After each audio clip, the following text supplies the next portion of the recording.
आकाशने डोळे वर केले आणि तिच्याकडे पाहिलं.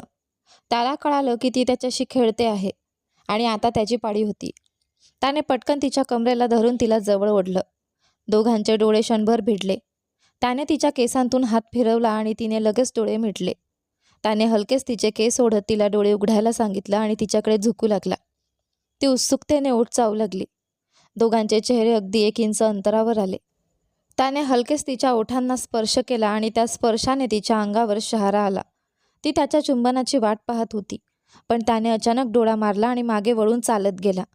ती बेडवर बसून त्याच्या त्या डोळ्या मारण्याकडे आणि त्याच्या चेहऱ्यावरच्या खट्याळ हास्याकडे पाहत राहिली. आता खेळण्याची त्याची पाळी होती. तिने त्याच्यावर उशी फेकली. त्याने ती पकडली आणि मोठ्याने हसू लागला. दोघांनीही नाश्ता केला. मानसी आता तिच्या बहिणीच्या घरी जाण्यासाठी तयार झाली होती. ती खूप आनंदी होती. स्वप्नाने तिला फोन करून घरी बोलावलं होतं. याचा अर्थ आज हा सगळा गैरसमज संपणार होता. मानसीला चांगलंच माहिती होतं की स्वप्ना अनेक दिवस शांत बसू शकत नाही. आकाश तिला त्यांच्या घरी घेऊन आला होता आणि सतत तिची काळजी घेत होता. आज मानसीला थोडं बरं वाटत होतं. तिचा पाय आता कालसारखा लंगडत नव्हता, पण अधूनमधून अजूनही वेदना होत होत्या. आकाशला वाटलं तिला स्वतःच तिच्या बहिणीच्या घरी सोडणं जास्त योग्य ठरेल. त्याला आपल्या बायकोवर पूर्ण विश्वास होता. ती नक्कीच पुन्हा पडेल आणि पुन्हा जखमी होईल. त्याने गाडी नीरजच्या घरासमोर थांबवली. मानसी खाली उतरली आणि घाईघाईने आकाशकडे पाहिलं. चेहऱ्यावर हसू असलं तरी तिच्या मनाच्या एका कोपऱ्यात काळजी होती. तिची बहीण तिच्या भूतकाळाबद्दल कशी प्रतिक्रिया देईल? तिच्या निर्णयाला ती स्वीकारेल का? असे अनेक प्रश्न तिच्या मनात घोंगावत होते. ती हळूहळू चालत घराकडे गेली. आकाशने ती दारापर्यंत पोहोचेपर्यंत थांबून पाहिलं आणि मग लगेच तिथून निघून गेला. दी दी मानसी दाराशी उभी राहून हळू आवाजात बोलली. तिला आत जायची भीती वाटत होती. मानसी? स्वप्ना जिन्यावरून खाली येत शांतपणे म्हणाली. स्वप्ना हलकसं हसली. तिचं हसू पाहताच मानसीला लगेच हलकं वाटलं. दी? ती पुढे पावलं टाकत चालू लागली आणि पुन्हा अडखडली, पण सुदैवाने तिने स्वतःला सावरलं. तू ठीक आहेस ना? स्वप्ना तिच्याकडे चालत आली आणि काळजीने विचारलं. काही नाही, थोडंसं मुरगळलं आहे, मानसीने डोकं खाली घालत हळू आवाजात सांगितलं. मानसी? स्वप्नाने पटकन तिला मिठी मारली. काल रात्री ती कशी अडखडून पडली आणि तिचा घोटा कसा दुखावला हे संजयने स्वप्नाला सांगितलं होतं. ते ऐकून स्वप्नाला खूप वाईट वाटलं. मानसी, मला माफ कर, स्वप्ना हळूच म्हणाली. स्वप्नाचे शब्द ऐकून मानसीच्या डोळ्यात पाणी आलं. तिला स्वप्नाकडून माफी अजिबात ऐकायची नव्हती. तिला हवं होतं की स्वप्ना तिच्याशी बोलावी, रागवावी, ओरडावी किंवा भांडावं, पण माफी नको होती. दी, मला तुझी माफी नको आहे, ती थोड्या रुसलेल्या चेहऱ्याने म्हणाली. मला काहीतरी वेगळंच हवं आहे. इतकं म्हणताच तिने तिला घट्ट मिठी मारली. स्वप्ना आपल्या छोट्या बहिणीकडे पाहून हसली आणि तिचे केस अलगद कुरवाळले. स्वप्नासाठी मानसी अजूनही लहान मुलंच होती. ती मानसीसाठी दुसऱ्या आईसारखीच होती. तुझ्या सॉरीमुळे मला परकी असल्यासारखं वाटू देऊ नकोस. मलाही तुझी माफी मागायची आहे. मी तुला खूप वाईट बोलले, उद्धटपणे प्रश्न विचारले. मलाही माफ कर, मानसीने प्रामाणिकपणे कबूल केलं. स्वप्ना डोळ्यात पाणी आणून हसली आणि मानसीच्या डोळ्यातही अश्रू आले. शेवटी दोघी बहिणी पुन्हा एकत्र आल्या. नीरज त्यांच्या खोलीतून बाहेर आला आणि दोघींना हसत हसत बोलताना पाहून त्याला खूप आनंद झाला. त्याला हेच हवं होतं आणि ते आता घडलं होतं. पण तरीही मी आकाशला माफ करू शकत नाही, अजिबात नाही, स्वप्ना दीर्घ श्वास घेत म्हणाली आणि नजरा वळवली. ठीक आहे, मी समजू शकते, मानसीने तिच्या खांद्यावर हलकेच थोपटत म्हटलं. पण बाबांनी जे केलं ते खूप क्रूर होतं. मला बाबांबद्दल खूप निराशा वाटते. तुला वाटत असेल की आकाशला दुसरी संधी मिळायला हवी, तर मला काही हरकत नाही. पण जपून राहा. या सगळ्या प्रक्रियेत मला तुला पुन्हा दुखावलेलं पाहायचं नाही. तू आधीच खूप काही सहन केलं आहेस.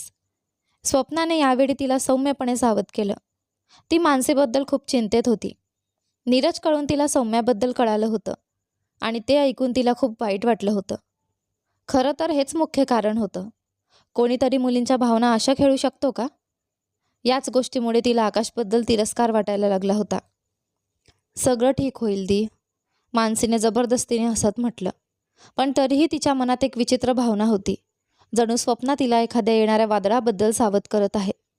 ते वादळ नेमकं काय असू शकतं? ती मनातच विचार करू लागली. स्वप्ना जवळजवळ 1 तास वेगवेगळ्या विषयांवर तिच्याशी बोलत बसली. शेवटी मानसीने आकाशला मेसेज करून तिला घरी न्यायला यायला सांगितलं. पण तिच्या मनात एकच प्रश्न सतत घुमत होता. तिला असं का वाटत होतं की काहीतरी चुकीचं होणार आहे. स्वप्नाने मानसीला मिठी मारली आणि दोघींनी सगळे गैरसमज दूर केले. मानसी आता आकाश येण्याची वाट पाहत होती. थोड्याच वेळात आकाश आला आणि घराच्या गेट बाहेर उभा राहून त्याने मानसीला मेसेज केला. मानसी, स्वप्ना हळू आवाजात म्हणाली. ते ऐकताच मानसी उठून उभी राहिली. काय झालं दी? स्वप्ना थोडा वेळ शांत राहिली आणि मग म्हणाली. तू कोणत्याही परिस्थितीत ठीक राहिली पाहिजेस. आकाशने तुझ्याशी जे केलं त्यासाठी मी त्याचा तिरस्कार करत नाही. पण तरीही काहीतरी आहे जे मला त्याच्यावर पूर्ण विश्वास ठेवू देत नाही. ती दीर्घ श्वास घेत म्हणाली. जपून राहा. त्याच्या कृतीमुळे तुला पुन्हा त्रास होताना आम्हाला पाहायचं नाही. स्वप्ना हळूच पुटपुटली. जसं आयुष्यात घडतंय तसं स्वीकार. नशिबात जे आहे ते स्वीकार. स्वप्ना सौम्याबद्दल आणि आकाशच्या कॅसनोवा प्रतिमेबद्दल मानसीला सावध करण्याचा प्रयत्न करत होती. मानसीला तिच्या शब्दांचा नेमका अर्थ कळत नव्हता. पण तिच्या बोलण्याने ती नक्कीच थोडी दचकली होती. तिला दिसत होतं की स्वप्ना त्यांच्या नात्याबद्दल खूप काळजी करत आहे. ती कशातरी गोष्टीमुळे चिंतेत होती. पण ती चिंता त्यांच्या लग्नाबद्दल किंवा आकाशच्या ब्लॅकमेलबद्दल नव्हती. त्यापेक्षा काहीतरी मोठं होतं. मानसीने स्वप्ना आणि नीरज दोघांकडेही घाबरट हसू दिलं आणि काहीही न बोलता तिथून निघून गेली. ती मनात विचार करत होती. माझ्या बहिणीला नक्की कशाची चिंता आहे? मानसी निघून गेल्यावर नीरजने स्वप्नाकडे पाहत विचारलं. तू खूप जास्त विचार करतेस असं नाही वाटत तुला? नाही, स्वप्ना फिकट चेहऱ्याने सोफ्यावर बसत म्हणाली. मानसीला आकाशच्या आयुष्यात दुसऱ्या कोणत्याही मुलीचं अस्तित्व सहन होणार नाही. भूमीसोबत ती कशी हिस्टेरिकल झाली होती आठवतंय का तुला? त्यावेळी ती खूप भोळी होती, नीरज म्हणाला. सौम्या, तू सौम्याबद्दल विचार करतेस ना? नीरजने विचारलं. हो, पण ती त्याच्यासाठी नक्की कोण आहे हे आपल्याला माहीत नाही. स्वप्ना बोलता बोलता थांबली. आकाशच्या त्या कृतीचं समर्थन नीरज करू शकत नव्हता. पण त्याचे प्रयत्न त्याला दिसत होते.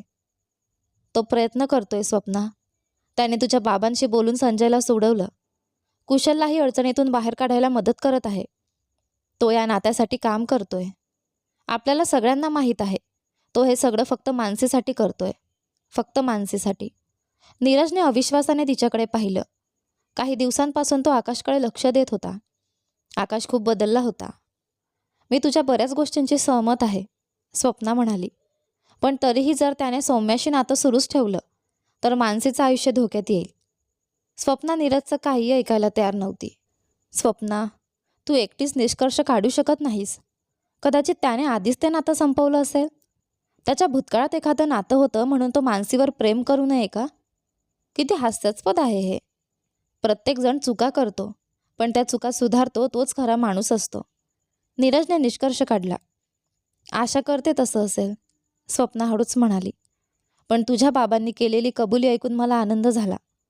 या वयात इतकं दुःख सहन करणं त्यांच्यासाठी खूप अवघड आहे. नीरज पुढे म्हणाला.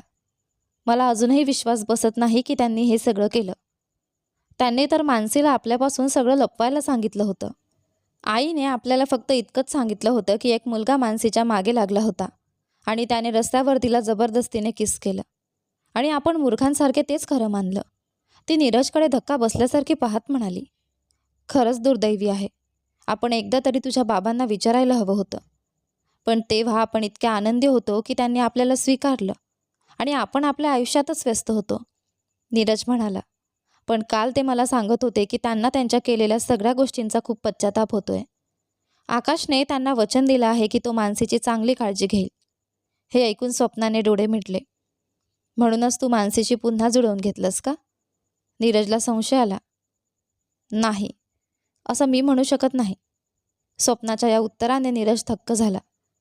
तू खरंच कमाल आहेस, तो पुटपुटला. माझं ऐक. मग संजयचं काय? त्याने काय केलं? त्याच्या वडिलांच्या कृतीची शिक्षा त्याला का भोगावी लागावी? आणि कुशल? स्वप्नाने भुवया उंचावत नीरजकडे पाहिलं, जणू त्याच्याकडून ठोस उत्तराची अपेक्षा करत होती. मी तुला आधीही सांगितलं आहे स्वप्ना, पुन्हा सांगतो. रक्ताची नाती कधीकधी दुर्दैवाने मुलांना त्यांच्या आईवडिलांच्या कर्माची वेदना सहन करावी लागते आणि बऱ्याच वेळा उलटही होतं. आईवडील आपल्याला त्यांचं नाव देतात, त्यांचं रक्त देतात, आनंद देतात आणि कधीकधी दुःखही देतात. जसं आपण त्यांचं प्रेम आणि माया आनंदाने स्वीकारतो, तसंच त्यांच्या वेदनाही स्वीकारायला हव्यात. दिवसाच्या शेवटी ते आपले आईवडील आहेत आणि आपण त्यांची मुलं. कुटुंब म्हणजे हेच ना? मी चुकीचं बोलतोय का? नीरज थोडा थांबला आणि स्वप्नाकडे पाहिलं. स्वप्नाने मान हलवून त्याच्याशी सहमती दर्शवली आणि हलकंसं हसली. मानसीबद्दल विचार कर. तुझ्या बाबांच्या कृतीची शिक्षा ती भोगतेय, ज्या चुका तिने केल्याच नाहीत. तो पुन्हा स्वप्नाकडे पाहत म्हणाला. संजयच्या बाबतीतही हेच घडतंय. नीरज स्वप्नाच्या उत्तराची वाट पाहत होता. पण कुशल का? कुशलला रिंकीला यात ओढायचं होतं का? ती आधीच खूप काही सहन करून बसली आहे आणि तुला माहीत आहे की आकाश तिच्याबद्दल किती संरक्षक आहे. नीरज स्वप्नाला समजावण्याचा पूर्ण प्रयत्न करत होता.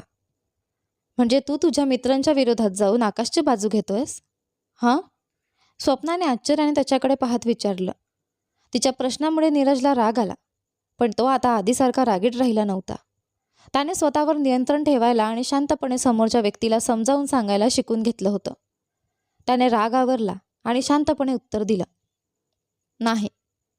तू असं कसा विचार करू शकतेस स्वप्ना? त्याने भुवया उंचावत विचारलं. मी सतत यावर काम करतोय. तुला माहीत नाही का? मी आकाशबद्दल चौकशीही सुरू केली आहे. मला त्याचा जन्मदाखलाही मिळाला आहे. मी तुला सगळ्या गोष्टींची योग्य कारणं देईन. मला थोडा वेळ दे. आणि मी आकाशची बाजू घेत नाही आहे, ना त्याचा तिरस्कार करतोय. मी फक्त मानसीला या कठीण काळात साथ देतोय. तिला कोणीतरी आधार देणारा हवा आहे. तिच्या कृतींवर किंवा तिच्या आकाशवरील प्रेमावर टीका करण्याऐवजी मला वाटतं तिची ही समस्या सोडवायला मी मदत करावी. बस, इतकंच. नीरज बोलून झाला. आणि तुला माहीत आहे, माझे मित्र आणि त्यांचा आनंद माझ्यासाठी खूप महत्त्वाचा आहे. नीरज थोडा गंभीर होत म्हणाला. स्वप्नाला हे चांगलंच माहीत होतं. तिने फक्त त्याच्याकडून उत्तर काढण्यासाठी तो प्रश्न विचारला होता. हे नीरजलाही समजलं. स्वप्ना आता काही बोलू शकत नव्हती. यावेळी ती पूर्णपणे खात्री बोटली होती आणि तिला माहीत होतं की नीरज आता पुढे या विषयावर चर्चा करू देणार नाही. ती हलकंसं हसली आणि त्याला शांत राहण्याचा इशारा केला. तिच्याकडून नकळत त्याला दुखावलं गेलं होतं. जर हा जुना नीरज असता तर त्याचा राग ती कल्पनाही करू शकली नसती. इतका विचार करू नकोस स्वप्ना. थोडा वेळ तुझ्या बिचारा नवऱ्याबद्दलही विचार कर. तो 2 तासांपासून उपाशी आहे. तू त्याला नाश्ता करायलाही विचारलंसही नाही, असं म्हणत तो डायनिंग टेबलकडे चालत गेला. अरे देवा! स्वप्नाने पटकन डोकं वर केलं आणि घाईघाईने नीरजकडे पाहिलं. तिच्या त्या प्रतिक्रियेवर नीरज हसला आणि खुर्चीत बसत 2 ताटात नाश्ता वाढू लागला. इशू आणि सुधनने खाल्लं का? ते कुठे आहेत? त्याने तिला खुर्चीत बसायला इशारा करत विचारलं. हो, इशू बाबांसोबत खेळतोय आणि स्वप्ना थांबली आणि नीरजकडे पाहिलं. सुधन शाळेत गेला आहे. मीच त्याला सोडून आलो. नीरज हसत तिचं वाक्य पूर्ण करत म्हणाला. स्वप्ना टेबलजवळ आली आणि त्याच्या शेजारच्या खुर्चीत बसली. नीरजने ती खुर्ची थोडी आपल्या जवळ ओढली. ते पाहून स्वप्ना हसली. बाबा? नीरजने आजूबाजूला पाहत विचारलं. ते मुलांसोबतच जेवले, स्वप्नाने सांगितलं. त्यांनी तुला काही विचारलं का? त्यांना हे सगळं माहीत आहे का? नीरजने विचारलं. हो, त्यांना काहीतरी बिनसलं आहे असं जाणवलं. मी त्यांना थोडक्यात सगळं सांगितलं. स्वप्ना क्षणभर थांबली. मग त्यांनी काय सांगितलं? नीरजने तिच्या डोळ्यात पाहत पटकन विचारलं. मी त्यांच्या तोंडून तेच शब्द ऐकले जे आता तू बोललास, स्वप्नाने उत्तर दिलं. ते ऐकून नीरज मोठ्याने हसला. दरम्यान आकाश अजूनही मानसीची वाट पाहत होता. मानसी बाहेर आली, पण तिचा चेहरा फिकट पडलेला होता. आकाशला वाटलं होतं की ती मोठ्या हसऱ्या चेहऱ्याने बाहेर येईल. पण हे काय? तू मला 10 मिनिट वाट पाहायला लावलीस, तो तक्रारीच्या सुरात म्हणाला. सॉरी. मानसीने हळू आवाजात पुटपुटत डोकं वर केलं. तिचा चेहरा फिकट होता आणि ती सतत त्याच्या नजरेला टाळत होती. सगळं ठीक आहे ना? आकाशने कारचा दरवाजा उघडत विचारलं. हो. मानसीने मान हलवली आणि त्याला गाडी चालवायला सांगितलं. मानसीने प्रत्यक्षात आपल्या बहिणी आणि मेवण्याचं संभाषण लपून ऐकलं होतं. ती आपल्या बहिणीला काहीतरी विचारायचं विसरली होती म्हणून परत आली. पण घरात न जाता ती बाहेरच थांबली आणि शांतपणे त्यांचं सगळं बोलणं ऐकत राहिली. आता मानसीला समजलं होतं की स्वप्नाला नेमकं कशाची चिंता आहे. सौम्या आणि आकाशची प्रसिद्ध कॅसनोवा प्रतिमा. मानसीचा फिकट चेहरा पाहून आकाश पुन्हा तणावात आला. त्यांचं नातं इतकं शापित का आहे? त्याने दीर्घ श्वास घेतला. तेवढ्यात मानसी पटकन त्याच्याकडे वळली आणि त्याच्याकडे रोखून पाहिलं. तिची नजर खूप तीव्र होती आणि आकाशला ते लगेच जाणवलं. चल, आधी एखाद्या रेस्टॉरंटमध्ये नाश्ता करू, मग तुझ्या ऑफिसला जाऊ, ती म्हणाली. आकाश क्षणभर विचारात पडला. तिला त्याच्या ऑफिसला काय यायचं म्हणते आहे? आता काय झालं? तिला काही काम नाही का? तिचे बाबा आजारी आहेत आणि सगळं काम तीच सांभाळते आहे. मग ती त्याच्यासोबत काय यायचं म्हणते आहे? तो स्वतःच्या विचारांत हरवला. पुन्हा काय नवीन? तो या सगळ्याला कंटाळला होता. इथे थांब, मानसीने शांतपणे सांगितलं. त्याने गाडी एका छोट्या आरामदायी रेस्टॉरंटसमोर थांबवली. हां? तो मान हलवत गाडीतून उतरला आणि तिच्या मागे चालत तिच्या चेहऱ्याकडे लक्ष देत राहिला. दोघे टेबलाजवळ जाऊन बसले. दोघांमध्ये शांतता होती. ती इतकी गंभीर दिसत होती की परिस्थिती हाताळणं कठीण होतं. आकाशने हसून वातावरण हलकं करण्याचा प्रयत्न केला, पण तिने त्याला काहीच प्रतिसाद दिला नाही. ती स्वप्नांच्या शब्दाबद्दल खोल विचार करू लागली. सौम्या, मी तुला काही विचारू का? मानसीने मनात साठलेलं सगळं दुःख गिळत विचारलं. काय? तिच्या चेहऱ्याकडे पाहून आकाश ताठ झाला. त्याला समजलं की काहीतरी गंभीर आहे. सौम्या, मानसीने डोकं वर करत हळू आवाजात विचारलं. काय? पहिल्यांदाच त्याचा आवाज थोडा थरथरला. सौम्या कोण आहे आणि तिचं तुझ्याशी काय नातं आहे? तिने सरळ त्याच्या डोळ्यात पाहत प्रश्न विचारला. आकाश पूर्णपणे चकित झाला. सौम्या, ती माझी असिस्टंट आहे, तो खूप हुशारीने म्हणाला. असिस्टंट? मानसीने दीर्घ श्वास घेतला. काळजी करू नकोस, मी विश्वास ठेवला आहे आकाश, ती बनावटी हसत म्हणाली. तिच्या आवाजातील उपरोध आकाशला स्पष्ट जाणवला. त्याचा चेहरा फिकट पडला. त्याने खोल श्वास घेतला आणि पुन्हा मानसीकडे पाहिलं. मानसी, तो हळू आवाजात म्हणाला. ती अजूनही तुझ्यासोबत काम करते का? मानसीने विचारलं. याच कारणासाठी तिने त्याला ऑफिसला घेऊन जाण्यास सांगितलं होतं. आकाशने क्षणभर डोळे मिटले. आता परिस्थिती आणखी गुंतागुंतीची होत होती. हो, त्याने मान हलवली. त्याचं उत्तर ऐकून मानसीचा राग उफाळून आला. तो तिला अजूनही आपल्यासोबत काम करू देतो कसा? आत्तापर्यंत त्याने तिला कामावरून काढून का टाकलं नाही? ती रागाने त्याच्याकडे पाहू लागली. तिचे प्रश्न आणि तिच्या चेहऱ्यावरचे भाव आकाशला अधिक अस्वस्थ करत होते. तेवढ्यात त्यांचा नाश्ता आला. आकाशला थोडा दिलासा मिळाला. आता ती काही वेळ तरी शांत बसेल असा त्याने विचार केला. मानसी चमच्याने प्लेटवर हलक्या लईत टकटक करत बसली. तिने अजून एकही घास घेतला नव्हता. आकाश आता खरोखर चिडला होता. तिने स्वतःच सांगितलं होतं, तिची समस्या म्हणजे सौम्या. मग ती त्याला थोडा वेळ का देत नाही? तो तिच्याकडे न पाहता म्हणाला की तो हे सगळं लवकरच सांभाळेल. मग ती जेवण का टाळते आहे? त्याने रागाने तिच्याकडे पाहिलं. मानसीने त्याच्याकडे पाहिलं. तिच्या डोळ्यात अश्रू दाटले होते. ते पाहून आकाशच्या मनाला चटका बसला. तिचे अश्रू, तिचा रुसलेला चेहरा, तिचे कठोर शब्द, हे सगळं त्याच्यासाठी नवीन नव्हतं. पण यावेळी तो सहन करू शकत नव्हता. मानसी, माझं ऐक. मी तिला दूर पाठवेन. मला थोडा वेळ दे. 1 आठवडा. त्याने दीर्घ श्वास घेतला. मानसी काही बोलली नाही. तिने फक्त डोकं वर करून त्याच्याकडे पाहिलं. मी शपथ घेतो मानसी, मी तिला दूर पाठवेन. 1 आठवडा. फक्त 1 आठवडा. तो जणू विनवणी करत होता. 1 आठवडा? का? मानसीने कुजबुजत विचारलं. काय? ती अचानक संतापली. मी काय केलं? मी काय सांगितलं? मी तुला तिच्यासोबत 2-3 वेळा पाहिलं आहे. आणि तुला आठवतं का तू मला काय करायला सांगितलं होतंस? ती थोड्या कठोर आवाजात म्हणाली. आता मी तुला तिच्याबद्दल विचारते.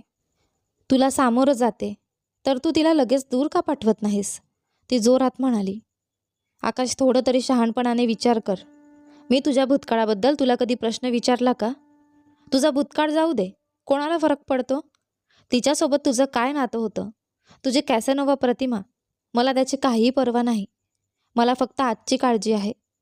जर तू माझ्यावर प्रेम करत असशील तर मला ती माझ्या डोळ्यांसमोर दिसू नये. आत्ताच, या क्षणी तिला दूर पाठव. बस इतकंच. मानसी, कृपया गोष्टी इतक्या गुंतागुंतीच्या करू नकोस. हो, मी मान्य केलं आहे की मला तुझ्यावर प्रेम आहे आणि मी जे बोललो ते प्रत्येक शब्द खरा आहे. मी फक्त तुझ्याकडे वेळ मागतोय. फक्त 1 आठवडा. तो पुन्हा विनवणी करत म्हणाला, ऐक, मी लाज न बाळगता कबूल करतो की मला तुझ्यावर प्रेम आहे आणि दिवसेंदिवस मी तुझ्याकडे अधिक आकर्षित होत आहे. तुझ्या डोळ्यातलं प्रेम मला दिसतं. मग तुला हे करण्यापासून काय थांबवते? मानसीने रागाने आपली प्लेट बाजूला ढकलली. आकाशने ओठ घट्ट मिटले. हवेतील तणाव आकाशला स्पष्ट जाणवत होता. मानसी खूप ठाम होती. तिला सौम्याला आत्ताच या क्षणी त्याच्या आयुष्यातून दूर पाठवायचं होतं. तिच्या दृष्टीने ती पूर्णपणे बरोबर होती. आकाशला माहीत होतं की तिला हा प्रश्न विचारण्याचा पूर्ण अधिकार आहे आणि तो तिच्या प्रत्येक मागणीसाठी तयारही होता. पण त्याला थोडा वेळ हवा होता. त्याआधी काही गोष्टी व्यवस्थित करायच्या होत्या. मानसीने त्याच्याकडे अविश्वासाने पाहिलं. तिचे डोळे मिटले आणि काही अश्रू तिच्या गालावरून ओघळले. मानसी, माझ्याकडे बघ. मी तुला सगळं नीट समजावून सांगेन आणि तिला दूरही पाठवेन. मी वचन देतो. पण मला थोडा वेळ हवा आहे. यावेळी तो थांबला.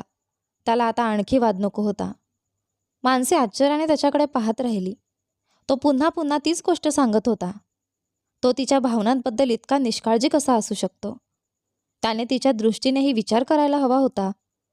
त्याच्या ऑफिसमध्ये सौम्या असणं तिच्यासाठी किती वेदनादायक आहे हे त्याने समजून घ्यायला हवं होतं. दिवसभर ती त्याच्यासमोर फिरत असेल हे कल्पनाही करणं तिच्यासाठी कठीण होतं. ते दोघे एकत्र काम कसं करू शकतात? कसं? मानसीला ते विचारानेच घृणा वाटली. हा माणूस नेमका कसा आहे? तो माझ्या भावना का समजू शकत नाही? आकाश तिच्याकडे पाहत होता. सौम्याबद्दल विचार करताना ती किती संतापलेली आहे हे त्याला दिसत होतं. ती यात काहीच चुकीची नव्हती. पूर्ण चूक त्याचीच होती. चल, जाऊया, तो हळू आवाजात म्हणाला, विषय बदलण्याचा प्रयत्न करत. तो तिचा हात पकडण्यासाठी पुढे सरसावला. मला स्पर्श करू नकोस आणि जोपर्यंत तू तिला तुझ्या आयुष्यातून आणि ऑफिसमधून दूर पाठवत नाहीस तोपर्यंत माझ्याशी बोलूही नकोस, मानसीने ठामपणे सांगितलं. मानसी, आकाशने दात घट्ट चावत भुव्या उंचावत तिच्याकडे पाहिलं. तू वेडी झाली आहेस का? मी काय बोलतोय ते तुला ऐकू येत नाही का? तो तिचा हात पकडत म्हणाला, जरी तिने आधीच त्याला इशारा दिला होता. तुला अजून समाधान झालं नाही का? तिला पुरेसं मिळालं नाही का? तरीसुद्धा तुला अजून 1 आठवडा हवा आहे? मानसीने सरळ त्याच्या डोळ्यात पाहत विचारलं. ती काय बोलून गेली होती? आकाशला एक क्षण लागला तिच्या शब्दांचा अर्थ समजायला. त्याने मुठघट्ट आवडली आणि जोरात टेबलावर आपटली. टेबलावर ठेवलेली भांडी जमिनीवर कोसळली. काचाचं टेबल तुटून तुकडे तुकडे झालं. मानसीने आकाशच्या हाताकडे पाहिलं. त्याच्या हातातून रक्त वाहत होतं. ती घाबरून त्याचा हात पकडायला पुढे झाली, पण आकाशने लगेच हात मागे घेतला आणि नजरा चुकवल्या. ठीक आहे, तो शांतपणे म्हणाला आणि मान हलवली. 1 आठवड्यानंतर तुला मी दिसेन, असं म्हणत तो तिथून निघून गेला. मानसीला तिच्या विचारांमध्ये एकटी सोडून. मानसीने त्याच्याकडे काही वेळा पाहिलं, पण त्याने एकदाही तिच्याकडे वळून पाहिलं नाही. तो एक शब्दही न बोलता तिथून दूर निघून गेला. सलग 3 दिवस झाले होते. मानसीने ना आकाशला पाहिलं होतं ना त्याच्याशी बोलली होती. तिने स्वतःलाच शिव्या घातल्या. किती मूर्ख आहेस तू? त्याला सांगितलं होतं, सौम्याला दूर पाठवेपर्यंत माझ्याशी बोलू नकोस. आकाशचा हट्टी स्वभाव तिला चांगलाच माहीत होता. तरीही तिने इतकी मूर्ख मागणी कशी काय केली? रिंकी तिच्यासोबत राहायला आली होती. तिच्या त्या सैतान नवऱ्याने रिंकीला सांगितलं होतं की माझ्या डार्लिंग बायकोची माझ्या अनुपस्थितीत काळजी घे. किती गोड, पण तो माणूस दगडासारखा होता. या 3 दिवसात त्याने एकदाही तिला भेटण्याचाही प्रयत्न केला नव्हता. मानसी त्याला मनातल्या मनात सुनावत होती. आज मानसीला तिच्या बहिणीच्या घरी जायचं होतं. किमान 2 दिवस तरी त्यांच्यासोबत वेळ घालवायचा होता. तिने रिंकीचे आभार मानले आणि तिला घरी जायला सांगितलं. निकित एकटा पडत असेल असं सांगून तिने रिंकीला शेवटी पटवलं. मानसी आपल्या ऑफिसमध्ये बसून फाईलवर काहीतरी लिहत होती, पण मन नव्हतं. इतकी उतावळी का झाली आहेस तू मानसी? 1 आठवडा त्याच्याशी न बोलता राहू शकत नाहीस का? तिने पुन्हा मोबाईलकडे पाहिलं. तिने पाठवलेले मेसेजेस त्याने वाचले होते. निळे टिक दिसत होते. क्षणभर तिच्या मनात आशा निर्माण झाली, पण उत्तर अजूनही आलं नव्हतं. उत्तर का देत नाहीस? ती हळूच पुटपुटली आणि काही शिव्या दिल्या. तिने जवळपास 50 मेसेज पाठवले होते, परत ये अशी विनंती करत, पण त्याने एकालाही उत्तर दिलं नव्हतं. धत, तिच्या मनात राग उसळला. तो स्वतःला काय समजतो? मी त्याच्यावर ओरडले तर काय झालं? मला काही अधिकार नाही का? मी त्याची बायको नाही का? तिचे विचार क्षणाक्षणाला बदलत होते. यानंतर पुढे काय होते ते पहा आपल्या कथेच्या पुढच्या भागामध्ये. पण तोपर्यंत तुम्हाला हा भाग कसा वाटला कमेंट करून नक्की सांगा. धन्यवाद.